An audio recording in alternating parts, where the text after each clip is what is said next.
Hi guys, Drew here, back with another video, doing another Growls review as usual. And the Growls lose in overtime, 5-4 to the Adirondack Thunder. Oh, you know, after that game ended, this is a review that I feel really weird doing, because the Growlers, they had all the tools to win that game. And then 1-2-1-1 just won the game for Adirondack. Um, so basically the first period was just all random, really random stuff. Growlers led in 2 goals. It was a pretty bad period from the Growlers. Cook must have had something cooking in the locker room for the Growlers to play really well in the second period, as Tate Singleton gets 2 goals for him, and he's been doing really well lately. So it's good to see Singleton getting 2. And the other 2 goals actually goes to Isaac Johnson. One of those goals were actually really nice.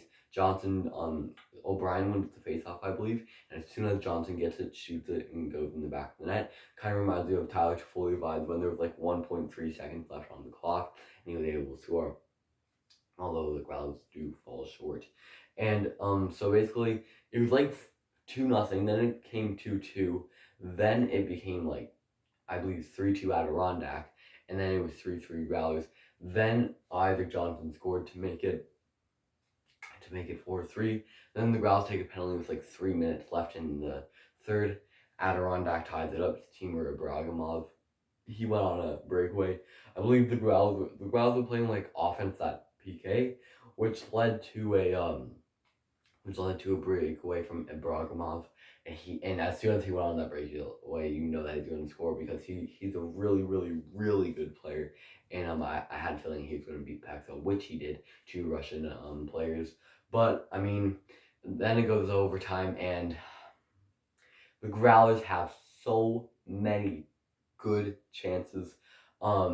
Tate Singleton comes in on a breakaway, and I believe he tries to sneak it behind Tyler Brennan, and no sir, can't beat him. Then Brock Caulfield comes in with speed, goes to the backhand, no sir, can't beat Brennan.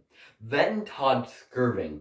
This is the most controversial play, I think, of the Growlers season.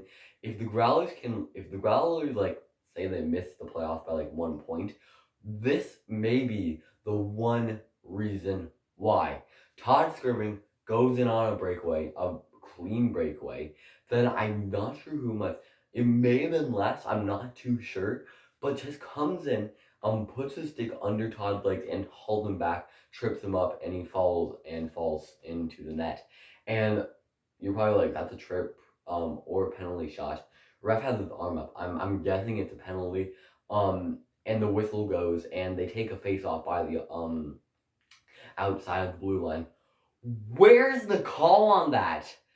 Absolutely ridiculous on how the ECHL refs is. People gotta be making notes, emails or something, to the ECHL to fix their reffing system, because it is absolutely ridiculous. I'm honestly fed up with ECHL reffing. I have no words. It's that bad.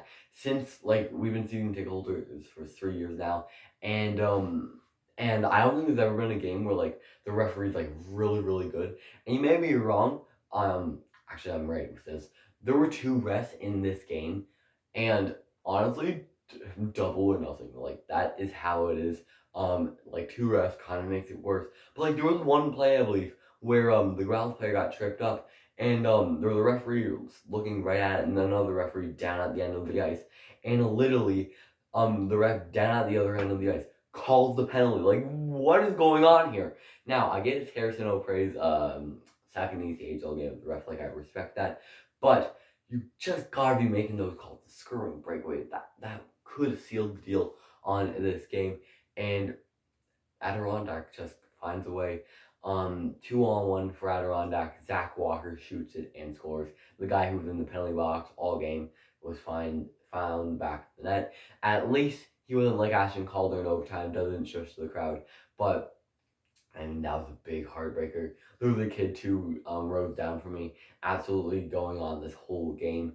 And here's the part that I find a little bit why Adirondack is a bunch of babies.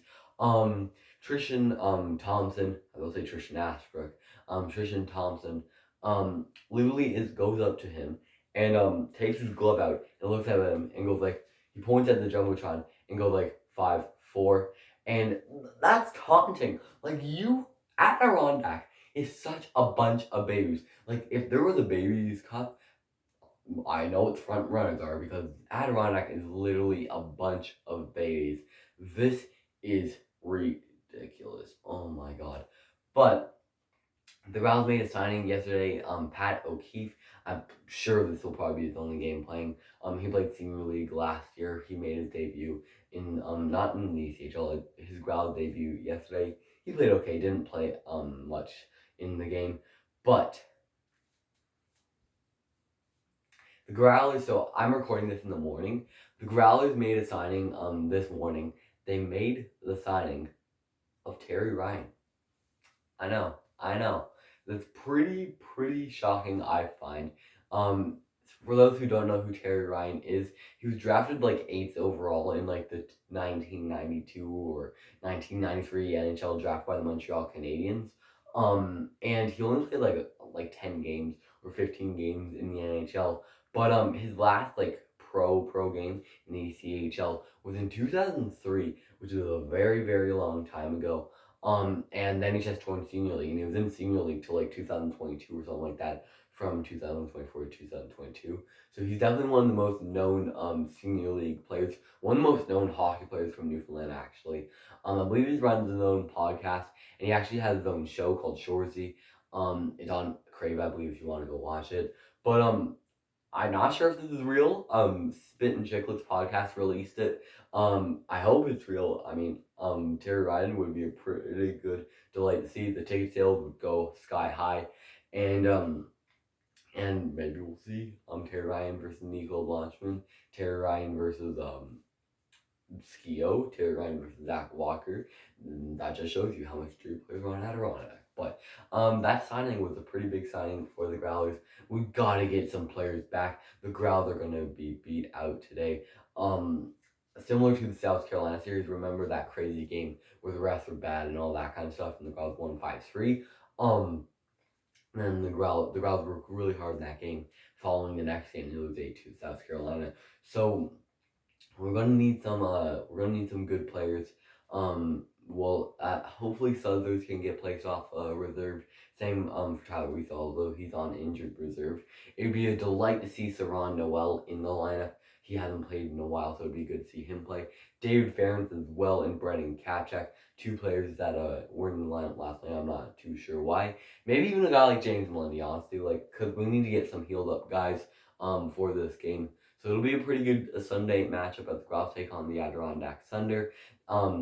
I forgot to mention that Vyacheslav Peksa was in net for the Growlers. He played absolutely outstanding, but in my opinion, Adam Daw deserves to be the hardest working player on the Growlers. But that's gonna be it for today's video, guys. I hope you enjoyed this video. You can like this video, you can subscribe if you really liked it. We're on the road to 300 subscribers. Hopefully you can hit that subscribe button down below. And that's gonna be it for today's video, guys. And I'll talk to you all again in the next video.